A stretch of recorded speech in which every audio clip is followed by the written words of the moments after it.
নমস্কার বন্ধুরা, আজকে আপনাদের সঙ্গে মাত্র 10 মিনিটে মুচমুচে খাস্তা বিস্কুট তৈরি করে দেখাবো। আর এই বিস্কুটগুলি আমি আটা দিয়ে তৈরি করেছি। একদিকে চা বসিয়ে অন্যদিকে আপনারা এই বিস্কুটগুলি তৈরি করে ফেলতে পারবেন। আর কতটা খাস্তা তৈরি হয়েছে সেটা আপনারা দেখেই বুঝতে পারছেন। তাহলে চলুন বিস্কুটগুলি কিভাবে তৈরি করেছি দেখে নেওয়া যাক।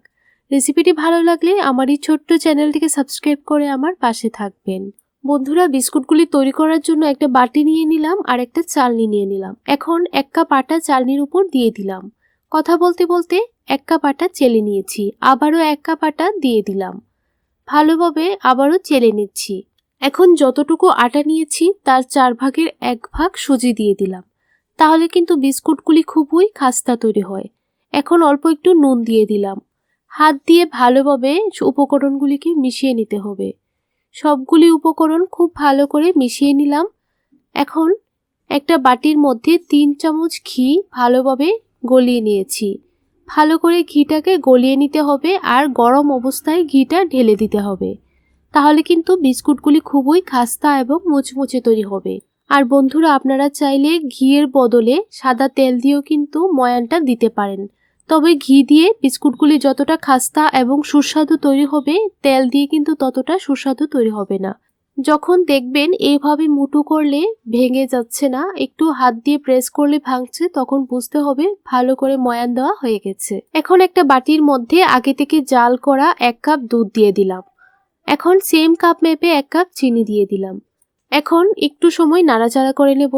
আর চিনিটাকে কিন্তু গলানোর কোনো প্রয়োজন নেই। এই বিস্কুটগুলি তৈরি করার জন্য চিনিটাকে এরকম দানা দানা অবস্থায় রেখে দেব। এখন চিনি আর দুধের মিশ্রণ অল্প অল্প করে দিয়ে দেব। একেবারে সবটা দিয়ে দেবেন না, অল্প অল্প করে দিয়ে বিস্কুটের ডোটা তৈরি করবেন।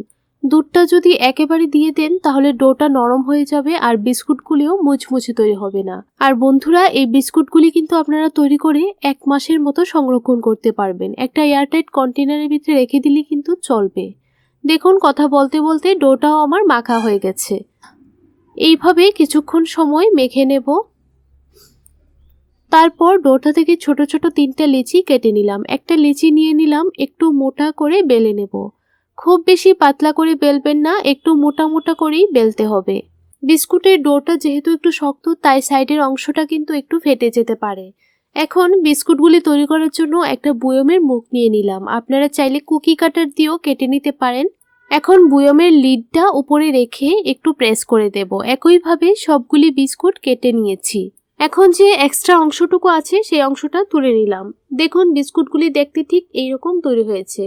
একইভাবে সবগুলি বিস্কুট তৈরি করে নিলাম।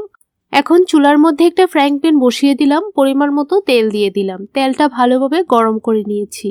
এক এক করে সবগুলি বিস্কুট দিয়ে দিচ্ছি। আর তখন গ্যাসের ফ্লেমটাকে একদম লো টু মিডিয়ামের মধ্যে রাখবেন। একটু পর যখন দেখবেন বিস্কুটের কালারটা এরকম চলে এসেছে, তখন উল্টিয়ে দিতে হবে। এইভাবে উল্টিয়ে পাল্টিয়ে লাল করে ভেজে নিতে হবে। আর বন্ধুরা, আমি এখানে 2 কাপ আটা দিয়ে 30 থেকে 40টার মতো বিস্কুট তৈরি করে নিয়েছি। দেখুন, কিছু বিস্কুট ভাজা হয়ে গেছে। যখন এইরকম কালার চলে আসবে তখনই নামিয়ে নিতে হবে। এক এক করে সবগুলি বিস্কিটই নামিয়ে নিচ্ছি। আর বন্ধুরা, বিস্কুটগুলি কতটা মুচমুচে তৈরি হয়েছে সেটা আপনারা দেখেই বুঝতে পারছেন। চা তৈরি করার আগেই কিন্তু বিস্কুটগুলি তৈরি করে নেওয়া যায়। আর খেতে এতটা ভালো লাগে, একদিন যদি আপনারা বাড়িতে তৈরি না করেন তাহলে বুঝতে পারবেন না। রেসিপিটি কেমন লাগলো অবশ্যই কমেন্টের মাধ্যমে জানাবেন। ভালো লাগলে আমার এই চ্যানেলটিকে সাবস্ক্রাইব করে আমার পাশে থাকবেন। তাহলে আজকের জন্য এতটুকুই। দেখা হবে নতুন আরেকটি রেসিপিতে।